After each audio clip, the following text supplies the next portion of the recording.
नमस्कार, बहुत स्वागत है आपका। सबसे अधिक पूछे जाने वाला प्रश्न विवाह कब होगा, किस उम्र में होगी? तो बिल्कुल आज हम जानने का प्रयास करेंगे जन्म तिथि के अनुसार कि आपकी विवाह होने की संभावनाएं क्या है, किस वर्ष में होगी। ये हम जानेंगे अंक ज्योतिषी के लोसो ग्रिड के आधार पर। ये अंक ज्योतिषी का 1-15 का यंत्र, एक चार्ट ये है, दूसरा चार्ट ये है और इसका एक तीसरा चार्ट ये है। हमें इसमें मुख्य रूप से इन दो चार्टों का प्रयोग करेंगे। ये चार्ट प्रमुख है। आइए किस प्रकार से एक एक करके हम स्टेप बाय स्टेप ये जानने का प्रयास करते हैं। ये इस चार्ट को हम इधर कर देते हैं। सबसे पहले आपको अपनी जन्म तिथि यहाँ पर लिख लेनी, जितनी भी जन्म तिथि हो। जैसे एक सब्सक्राइबर की जन्म तिथि 21/11/1994, 21/11/1994। तो जन्म तिथि सबसे पहले आपको लिख लेनी है। आपको क्या निकालना है? मूलांक।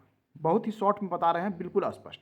मूलांक क्या होता है आपका? ये जो है ये आपका मूलांक है, ये डिजिट आपका मूलांक है। लेकिन अंक ज्योतिषी कहता है कि ऑलवेज आपको सिंगल डिजिट में लेना है। यहाँ कोई भी दो डिजिट में इस चार्ट में नहीं आते हैं। तो सिंगल डिजिट में कैसे? जितने भी आपके ये डबल डिजिट हैं उसको आपस में जोड़ दीजिए। 2 + 1 ये कितने आ गए? 3। ये बिल्कुल स्पष्ट हो गया। ये 3 कहाँ से आए? मूलांक निकल गए। यदि आपके 22 रहते यहाँ पे 2 पर 2 22, ये हो जाते 4। यदि यहाँ पर 9 रहता तो यहाँ सिर्फ 9 होता। समझ में आ गया? ओके। अब आपको भाग्यांक निकाल लेना है। भाग्यांक क्या निकालना? इस टोटल डिजिट को आपस में जोड़ देना है। यहाँ पर मैंने इसी टोटल डिजिट को आपस में लिख दिया है और इस टोटल डिजिट को आपको आपस में लिखकर ये डबल डिजिट आएगा। पुनः डबल डिजिट को हम सिंगल डिजिट में कन्वर्ट कर लेंगे। जैसे 21/11/1994 मैंने यहाँ 2 + 1 + 1 + 1 + 1 + 9 + 9 + 4 कर दिया। जब इस टोटल को जोड़ा तो 28 आ गया। ये डबल डिजिट है, घबराने की आवश्यकता नहीं। डबल डिजिट को 2 + 8 सिंगल डिजिट में, पुनः डबल डिजिट है, पुनः इसको सिंगल डिजिट में कर देंगे। 1 + 0 कितने आ गए? 1। ये आपका निकल कर आ गया। अब जो निकल के आ रहे हैं ये महत्वपूर्ण है, इसे आप टिक करके रख लें। 1 2। अब तीसरा चीज जो निकालना है, उस तीसरा चीज को निकालना है, इसे देख लीजिए। मूलांक प्लस माह। मूलांक आप यहां पर निकाल चुके हैं, ये आप मूलांक निकाल चुके हैं। माह आपको पता है, ये आपका माह है, ये आपका 11 माह है। तो मूलांक प्लस माह, मूलांक कितना निकला है आपका? 3। इस 3 को हमने यहां लिख दिया।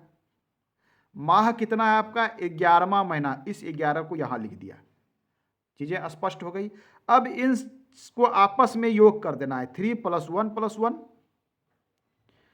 चूंकि हमें हमेशा सिंगल डिजिट पकड़ना है। 3 + 1 + 1 योग कर दिया। अब कितने आ गए? ये 5। ये आपके लिए महत्वपूर्ण है, 5। ये महत्वपूर्ण है, ये 5 का प्रयोग आपको पड़ेगा। यदि पकड़ में नहीं आया हो दोबारा देखें, ये बिल्कुल स्पष्ट हो जाएगा किस प्रकार से निकालना है।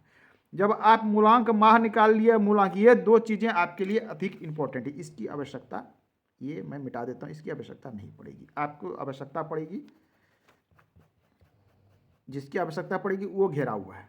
चलिए अब स्पष्ट हो गया। आवश्यकता आपको पड़ने वाली है मूलांक और मूलांक माह, ये दो चीजों की। अब तीसरी चीजें इसमें निकालनी है। विवाह वर्ष या विवाह मूलांक आपको निकालना है। विवाह वर्ष के लिए विवाह मूलांक सबसे पहले निकालना है। तो विवाह मूलांक हम निकालेंगे। विवाह मूलांक कैसे निकालेंगे? बहुत ही आसान है। अब आपको देखना क्या है कि जिस भी वर्ष में आप ये देखना चाहते हैं कि विवाह का योग आपका 2022 में, 2023 में, 2024 में, 2025 में, किस वर्ष में विवाह होगा, ये जानने का। जैसे आप जानना चाहते हैं कि 2024 में विवाह इस जातक का होगा कि नहीं, जिनकी डेट ऑफ बर्थ ये दी हुई है। तो 2024, यहाँ मैंने 2024 लिख दिया, पहले से लिख के रखा है कि चूंकि आसान पड़े, नहीं तो थोड़ा लॉन्ग हो जाता है वीडियो, लोग देखना पसंद नहीं करते।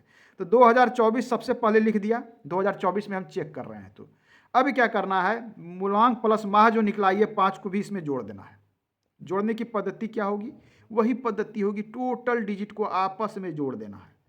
टोटल डिजिट यहाँ से 2 + 2 + 4 + 5 टोटल जोड़ दिया हमने, ये आ गई 13। 2 डिजिट आ गई 2 अंक में। जब 2 अंक में आती है तो इसको सिंगल अंक में हम कन्वर्ट कर लेते हैं। ये आ गए आपके 4। ये महत्वपूर्ण है, 4 आ गया। विवाह मूलांक क्या आ गया आपका? 4। किस प्रकार से निकला? ठीक है, नहीं समझ में आया तो मैं एग्जाम्पल यहाँ 2 भी हमने बताया है, इसकी भी बात करेंगे। एग्जाम्पल हमने एक और बताया है, मैं इसको घेरता नहीं हूँ, नहीं तो आपको कन्फ्यूजन होना शुरू हो जाएगा। पहला उदाहरण ऊपर वाला था, ये आपका पहला उदाहरण था ऊपर वाला। दूसरा उदाहरण आपको यहाँ है। अब यहाँ कितना आ गया विवाह मूलांक? पहले उदाहरण में 4 आ गया। अब इस चार्ट की आवश्यकता पड़ेगी। ये चार्ट क्या है? इसमें मूलांक और विवाह मूलांक दो चीज़ें दी गई। इस चार्ट को या तो उतार लें, स्क्रीनशॉट रख लें, या नेट पर भी आपको मिल जाएगा। मूलांक, विवाह मूलांक। अब इसमें मूलांक क्या है आपका, मूलांक तय करना है। तो मूलांक कौन सा मूलांक, ये मूलांक है आपका, ये मूलांक मतलब मूलांक आपका कितना है 3। तो आप सबसे पहले यहाँ 3 को घेर लीजिए, ये मूलांक आपका 3 है। ये मैंने किसी और को बताया था इसलिए 6 यहाँ घेरा हुआ है, इसे आप भूलें नहीं तो कन्फ्यूजन होगा। ओके, तो मूलांक क्या है, ये मूलांक 3 है, तो आपको यहाँ 3 को घेर देना है, मूलांक 3 हो गए। विवाह मूलांक कितना निकला आपका, विवाह मूलांक अभी जो निकल कर आया, विवाह का वर्ष प्लस इस मूलांक को जोड़ दिया हमने, 4 निकल के आया। अब आपको ये तय करना है कि इस मूलांक के सामने विवाह मूलांक में 4 है या नहीं है। तो हम यहाँ क्या देख पा रहे हैं, यहाँ पर 4 नहीं है, अर्थात 2024 में विवाह के योग्य नहीं बन रहे हैं, इसमें विवाह के योग नहीं बन रहे हैं। कोई बात नहीं, 2024 में नहीं बने तो 25 चेक कीजिए, हमने यहाँ 23 को चेक किया है। अब 2023 में चेक कीजिए, दूसरा उदाहरण में 2023 को मैं इसे फिर से लिख के बता दूं, कोई बात नहीं, चलिए मैं इसे काट देता हूँ। आप यदि 2023 में चेक करना चाहते हैं तो 2023 सबसे पहले यहाँ लिख लीजिए, प्लस क्या कर देना है, ये वाले डिजिट को, ये मूलांक माह जो निकल के आया है ये 5, इसको यहाँ पर जोड़ देना है इसमें, ये 5 को। कैसे जोड़ेंगे, जोड़ने की पद्धति होगी, सो टोटल अंक को हमको जोड़ देना है, 2 + 0 + 2 + 3 + 5, टोटल डिजिट को आपस में जोड़ देना है। एक ही पद्धति है, 2 + 2 4, 4 और +3 7, 7 + 5 = 12। ये 2 अंक में पुनः आ गया, इसको सिंगल अंक में कन्वर्ट कीजिए, 1 + 2, बहुत ही आसान है, 3।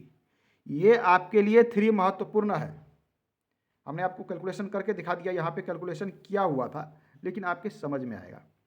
ये आ गया 3। अब इस 3 से पुनः इस चार्ट को हम मिलाने का प्रयास करेंगे। यहाँ क्या था, मूलांक 3 का मूलांक हमने 3 घेर के रखा था, ये तो कॉमन है। वर्ष सिर्फ चेंज हुआ है, अब 2023 में विवाह होगा कि नहीं होगा, इसके सामने देखना है कि ये डिजिट आता है कि नहीं, 3, यहाँ 3 आ रहा है, अर्थात 2023 में इस जन्म दिवस वाले व्यक्ति का, भाई का, बहन का, जो भी हैं, उनकी विवाह होने की संभावनाएं निकल रही है, नॉट 100%, ये संभावनाएं निकल रही है कि विवाह उनका होगा 2023 में। बहुत ही आसान है, आप प्रयास करें, दोबारा तिबारा ये आपको समझ में आएगा। नहीं समझ में आता है, हस्तरेखा विश्लेषण से समझ में आएगा, कुंडली से समझ में आएगा, समझ में तो आएगा ही आएगा। आज के अंक में इतना ही, धन्यवाद।